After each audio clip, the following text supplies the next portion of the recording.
عليكم ورحمة الله وبركاته. أحلى متابعين في الدنيا، ازيكم عاملين ايه؟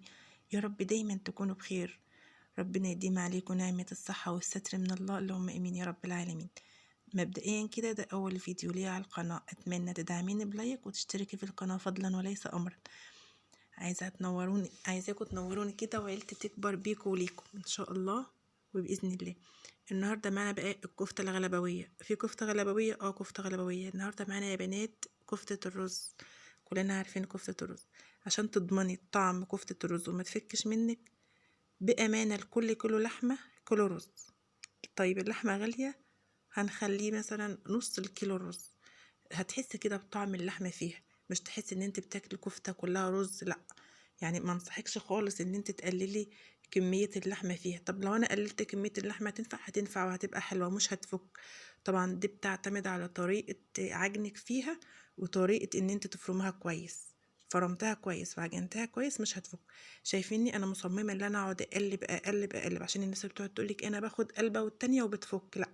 انا مصممة اقلب، انا مش بقلبها عادة كتير بالمقلعة كده، لكن انا مصممة اقلب فيها كتير وجايباها وهي بتغلي كام غلوة، يعني بتغلي كتير على البوتاجاز، وقاعدة بقلب لكم واقول لكم شايفين مش بتفك. وبقلب، يعني حاطة المعلقة فيها باستمرار وبقلب وسايباها تغلي قدام حضراتكم زي ما انتوا شايفين، وما فكتش ولا اي حاجة. ليه؟ مش هقولك عشان نسبة اللحمة عالية فيها او لان اللحمة كتير، لا. ده عشان انا فرماها في المكنة دي اللي هي مكنة البسكوت، واخداها وش واتنين. يعني انا فرمت اللحمة لوحدها ورجعت فرمت الرز مع اللحمة طبعا، الخضرة بتاعتها والبصل وفصين الثوم، فرمتهم كلهم مع بعض. مبدئيا كده هتغسلي الرز بتاعك من بالليل، يعني لازم نغسل الرز من بالليل ونسيبه ينشف كويس. عارفين المطحنة الصغيرة بتاعت الخلاط دي؟ بطحن الرز، لازم اطحنه طحن، يعني مش عايزه اقول لكم انعم حاجه، يعني لازم يبقى ناعم جدا. يعني انا بغسل الرز من بالليل، بسيبه ينشف كويس، بفرده كده على فوطه نضيفه واغطيه واسيبه ينشف. تاني حاجة افرمه كويس، اخليه زي الدقيق بالظبط.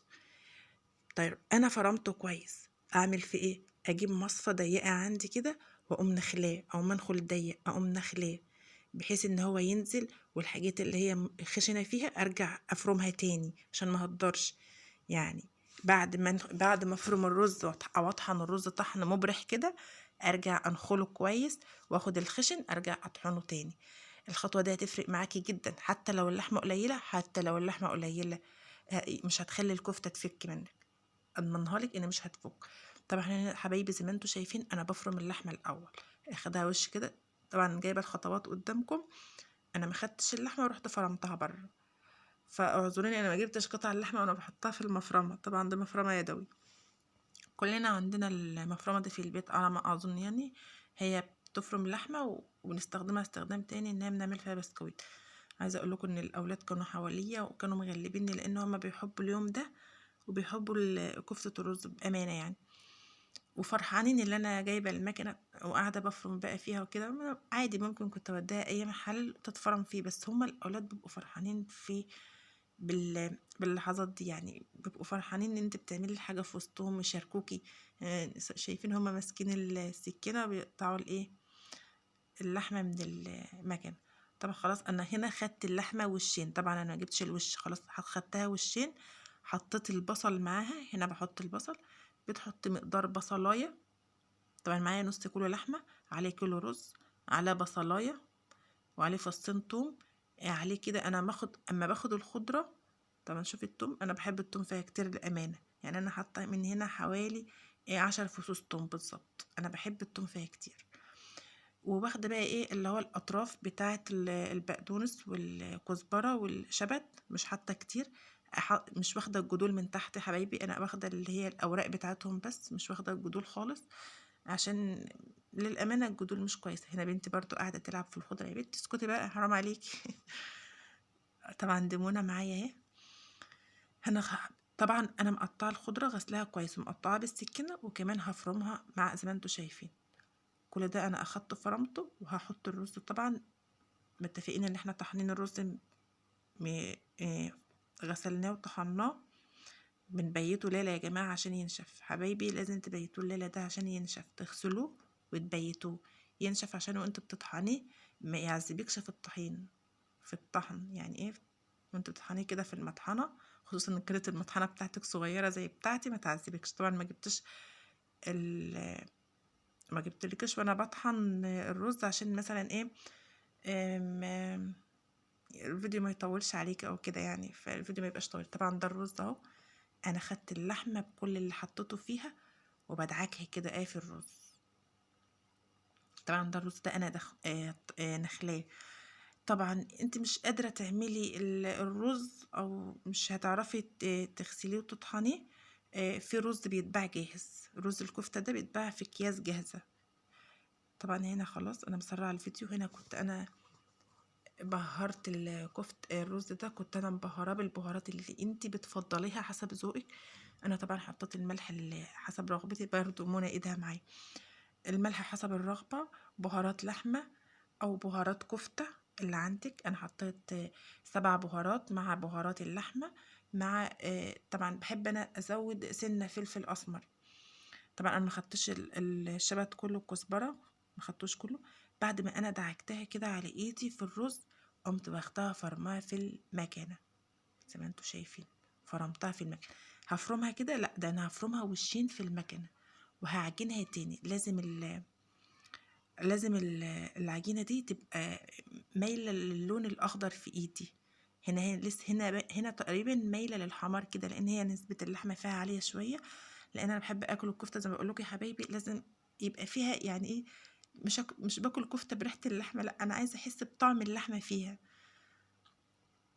هنا طبعا هعملها تاني وهرجع تاني اعيد عليها في المكنه. ضروري يا بنات الخطوات دي هي اللي بتخليها مش تفك معاكي وتبقى كويسه، وتقلبي فيها براحتك وتغليها على البوتاجاز براحتك. يعني هتتعبي فيها شويه بس هتديكي النتيجه اللي انت عايزاها. هتستعجلي هتفك منك وهتبقى مش كويسه. انا عارفه ان هي بتعذب في البيت، انت في غنى عن ده كله. هاتي الرز بتاعك جاهز، وهاتي واعملي الخضار بتاعك، اغسليه، والبصل والخضره بتاعتك اغسليها كويس، والبصل والثوم والبهارات بتاعتك حطيها وبعتيها في المكنه بتاعت الفرامه اللي بره تتفرم عند الجزار. بس الامانه انا كنت عند جزار مره وشفت صراصير صغيره كده طالعه، يعني عزكم الله يعني طالعه من الفرامه، قرفت قعدت اروح اودي اي حاجه عند تتفرم بره بصراحه يعني. وطبعا في مفرمه، اللي هي المفرمه انتوا عارفين اللي هي بالكهرباء، بتسهل الامور دي وبتبقى سهله اللي عنده يعني منكم عادي. هنا طبعا كنت انا بصبع، شايفين انا بعد ما فرمتها وشين بالرز في المكنه عجنتها كويس، شايفين اللون ده، اديت لي اللون ده. طبعا هي الاضاءه هناك كانت مختلفه، هي وده لونها، ده لونها يا حبايبي. الاضاءه عندي هناك كانت هي العتيق واللون الغامق شويه ده. شايفين بقى انا بحب اصبعها الصوابع الصغنونه قوي دي، بحبها تبقى صغنونه بحيث ان انا اخد صباع على مره واحده كده ما اقعدش اقطع بقى. بس ايه رايكم بقى في الفيديو؟ اتمنى تشجعوني وتدعموني باللايك الجميل والاشتراك الاجمل، وانا عارفه ان انتم مش هتبخلوا عليا ابدا باللايك.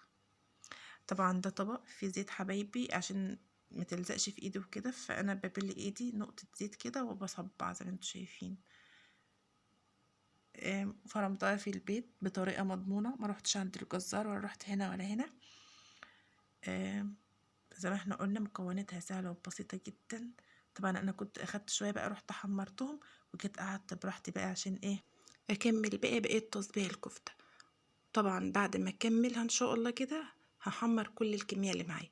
هبطي وانتش قادره استريحي شويه، ان لبدنك عليك حق، وبعدين حمري الكميه كلها، او هاتي كرسي اقعدي كده على البوتاجاز وحمري كده بايه براحتك يا ستي وبمزاج. طبعا بعد ما احمر الكميه كلها هسيبها تبرد، ولو انا حابه يعني عندي كميه كبيره وهقسمها احط الاكياس بعد ما تبرد بقى من التحمير، اقوم حطها في الفريزر واطلع الكيس وهو متلج، وهي متلجه احطها في الدمعه او في التسبيكه او في التقليه بتاعتها او حسب زي ما انت بتسميها. طبعا التقليه عباره عن فصين ثوم مفرومين، في شويه الوحهم كده في شويه زيت، 4-5 حبايات طماطم مضروبين في الخلاط مع شويه ميه، واقوم مصفيهم على الفصين الثوم بعد ما يتحمروا واصفرهم كده، واسيبها تتسبك غلوتين 3 على النار، واسقط فيها بقى ايه الكفته المتحمره عندي في الفريزر. في الفريزر. طبعا انا ما كنتش عامله كميه كبيره، انا كنت عامله هم يعني انا عملت مره كيسين، يعتبر كيسين يعني، او قسمتهم على مرتين. مره عملت في اليوم ده، عملت شويه، وبعد كده عندي كيس عملته في يوم تاني. لايك بقى وشير وسبسكرايب في القناه فضلا وليس امرا. اشوفكم على خير في فيديو جديد، والسلام عليكم ورحمه الله وبركاته. باي يا امارات.